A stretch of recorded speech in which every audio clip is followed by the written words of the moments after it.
Заходи, я ее сейчас отпущу, блядь. Заходи, блядь. Вы заебали, блядь.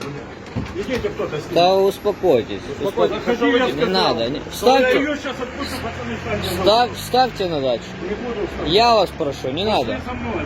Мужчина, пожалуйста, успокойтесь. Все, Мужчина, успокойтесь. все, Мужчина. пошли.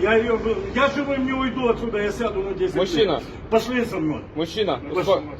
Мужчина, Женщина, уходите отсюда, я вас прошу. мужчина, пожалуйста, успокойтесь. Успокойтесь. Давайте, все же проблемы можно решить Да нормальным нельзя, путем. Заебали всі. А співробітники поліції, тут мужчина стверджує, що він з Граната, гранатою. воевай, убирайте людей. Убирайте людей, пистолет не дергай, я отпущу чеку. Вот чека. Я сапер прошлый. Ты стой здесь.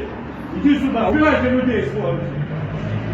Убирайте, блядь, людей, как вы заебали уже все нахуй. Мужчина, заспокойтеся, будь ласка. Всі Ребята, блядь, все вот эта хуйня, блядь. Заспокойтеся, всі проблеми можна вирішити мирним шляхом. Я пропоную... Уберите людей с пола, граната боевая. Если не понимаешь, РГО, блядь. Все, РГО, блядь. Заспокойтесь. Да как вы заебали уже всех, сука, вы же ни нахуя не реагируете.